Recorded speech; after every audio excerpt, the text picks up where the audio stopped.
When speaking of difficult and honest things, it is good to be clear about our intentions. Clarity is a form of kindness, I have heard it said. And so this morning, our intention is simply this: to speak aloud what has too often been held in silence, and to do that speaking in ways that invite us to dive deeper into relationship with each other and to the sources of our hope, rather than swimming away into more placid waters. This service is about the abuses of power we witness, we experience, and that are elevated freshly before our eyes in this #MeToo era. It is about uncovering and discovering truth and transforming trauma with whatever readings, words, movement, and forms of expression we have. It is also about bearing witness to the extent that our hearts are able. In the readings and reflections you'll hear today, we invite you to engage only to the degree that your spirit can abide. If it is deep listening and powerful witness, we welcome it. If it is attention to the music, a saving glance to the beautiful world outside, or merely some space for the silence you hold inside yourself, we welcome it. Engage as you are able, knowing that the work of speaking, of bearing witness, and of healing is work we share in common, and never entirely on our own. Because of the sensitivity of this week's topic and the deep respect with which we hold it, we have set up this next part of our service a bit differently from the normal weekly sermon you might expect from me, or even from the first-person personal reflections we usually experience in lay-led services. Collaboratively, we have chosen to hold this vulnerable and authentic space in a very different way. It was important for us to create a space for both the safety of anonymity and the power of authenticity. Stories of sexual abuse and harm are so frequent in our society and in our lives that silence in the face of such realities is a statement in and of itself.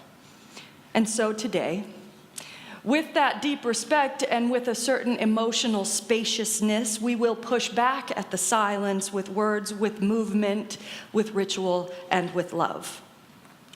We begin with words, a poem in 3 parts: speaking, listening, and healing. Nearly all of the words that you'll hear come from you, from the direct personal experience of members and friends of our congregation. We have blended all of these experiences into a single text to which we, the speakers, will bear witness. And of course, sadly, these stories represent just a small fraction of what we here collectively have lived through. These stories of your own experience entrusted to us have been both anonymized and atomized, pulled apart so that no single person's narrative can be disconnected from the rest. What you are hearing this morning is not one person's story, but our collective story as a community and our collective experience, edited but not contrived, assembled but not invented.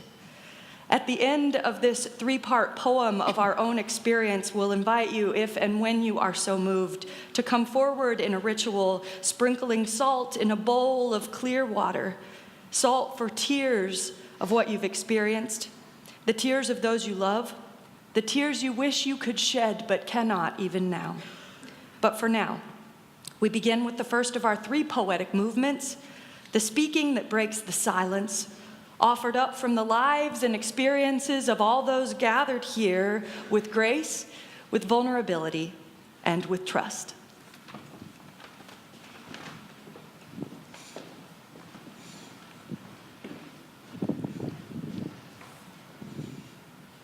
My supervisor's supervisor. A workshop facilitator. A pillar of my childhood church community. Strom Thurmond. A man on the street. A man in a locker room. A respected curator. The head of a consulting agency. The boss in an interview. An older cousin. A family friend. My professional hero. Our neighbor. Co-workers.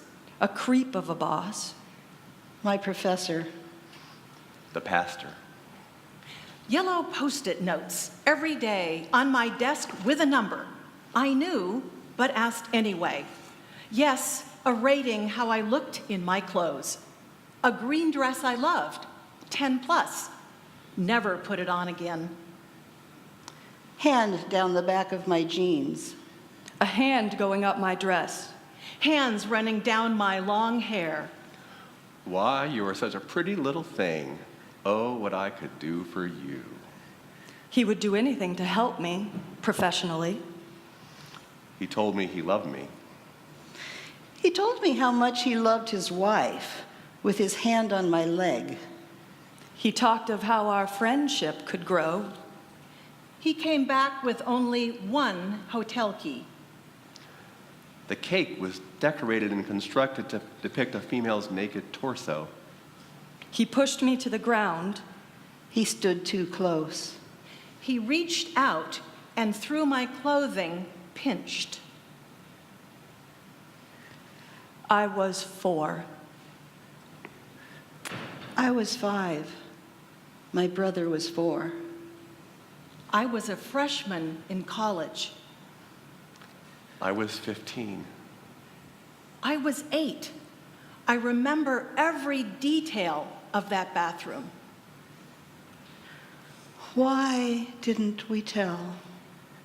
You don't tell these shame and horror-drenched things. Instead, they get stuck inside you.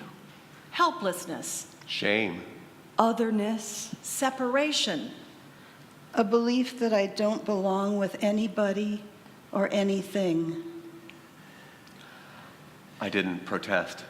I didn't say anything. I just wanted to disappear and make it all go away. I don't recall much of the rest of his comments. Shock, confusion, embarrassment. Had I done something wrong? I froze. I didn't know what to do or say. I was stunned, too naive or dumbstruck to do much but ask polite questions. I told him this was sexual harassment. He laughed. It's your word against mine. I was frustrated with myself that I was so naive. Of course, I never told anyone. I changed how I dressed. I cut my hair. I changed jobs rather than deal with it. I've been pretty distrustful of men throughout my life, so I avoided getting too close to men. For sure, avoid the drunk ones. Like most women of my era, I walked from my car to my house on high alert, and keys held in my fist with the points out in case I had to fight.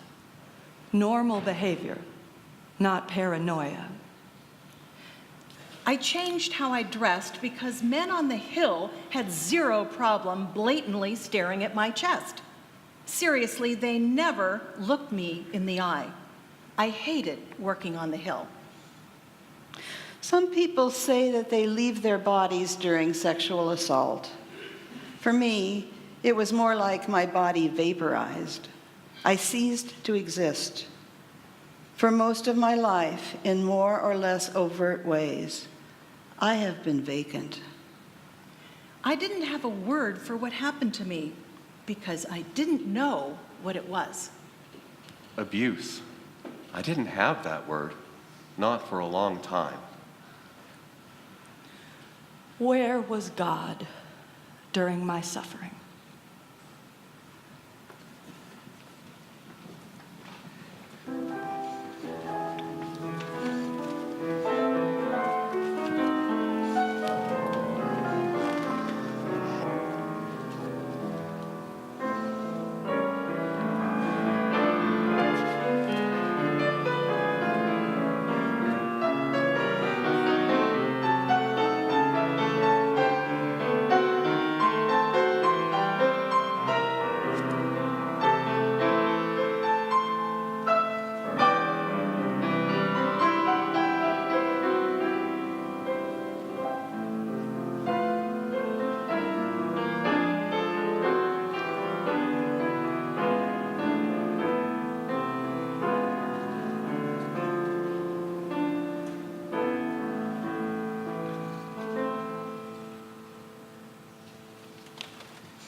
There is power in the speaking and power in the beholding, in perceiving the stories and experiences of those with whom we share the journey.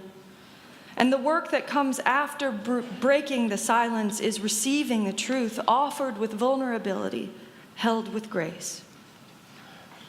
There are those who know what it is to listen, to hold the story that the ones we love have to tell, the story that so often implicates someone close, someone trusted, a family member or friend or authority figure. There are those who were told to keep it a secret. And when the story is spoken, the listeners don't react in the way we all might fear. The listeners just listen and understand. The listeners know that these experiences should never be normal and yet are normal, should never be common and yet are common. The listeners take this heartbreak and bear witness to it. Just listening, receiving, honoring even in silence, this alone is an unparalleled gift in the face of trauma. And so we turn in this poem, composed largely of your own words and experiences, to our second movement, the sacred, the difficult work of listening.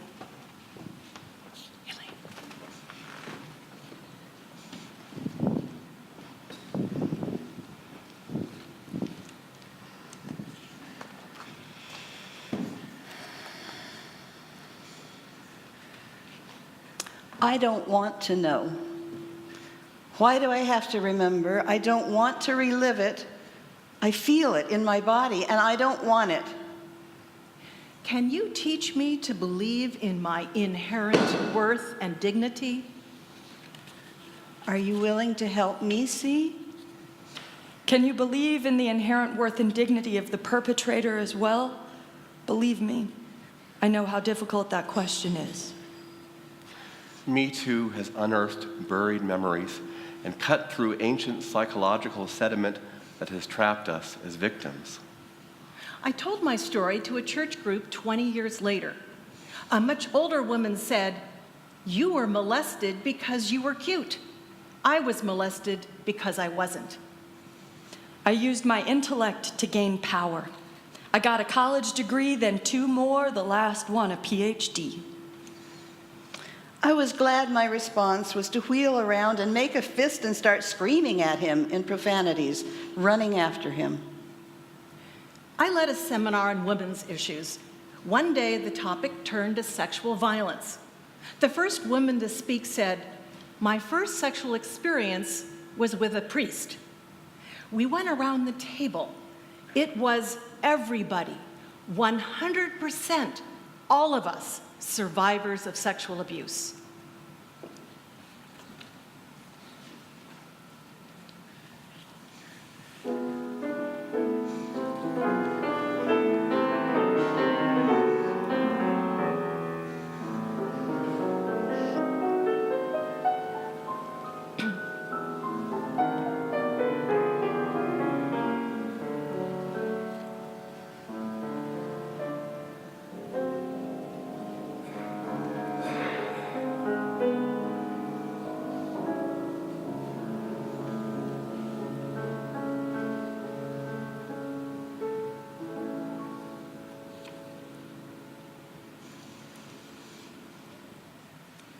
The speaking, the bearing witness, and in time when we are ready and how we are ready, the healing.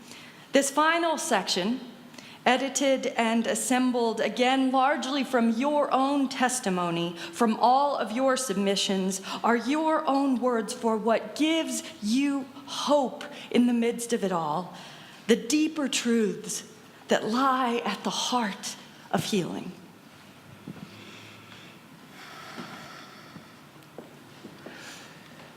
Just as the trauma of harassment and abuse is reinforced by silence and isolation, the recovery from that trauma involves making healing connections with others and moving forward in action. Find someone you trust enough to allow you to remember there may be gaps. Tell your story. Tell it over and over. It has less and less power over you the more you tell it. Both of my abusers are dead now. That helps, but not enough. It took me 38 years to find a therapist who could listen and help me work through the trauma. Never excuse the perpetrator. I've learned that grace is an antidote to shame. Sometimes quickly, sometimes slowly, grace lifts the wet woolen blanket that smothers me from you. Let yourself grieve what happened. If you are a family member, friend, partner, listen, listen, listen. Don't ask questions or question the details, just listen and support the child within who is hurting. Believe the survivor. Refuse to be a silent bystander when you hear or see someone say or do something that could be harassment. Intervene. How are we holding one another accountable for behavior? Respect and affirm women and men, all those siblings, in such a way that they know they will be believed if they choose to confide their experiences to you. When a friend of ours was abused by her counselor, she was afraid that her story would be completely discounted. But we listened to her, we vouched for her character, and we helped her to come forward to seek justice. When I took my story public to Capitol Hill, in the presence of media, about as public as you can get, I felt a freedom and an empowerment that I have never known, and the end of shame. I could never before speak of this without a knot in my throat. Now I know that I am not alone.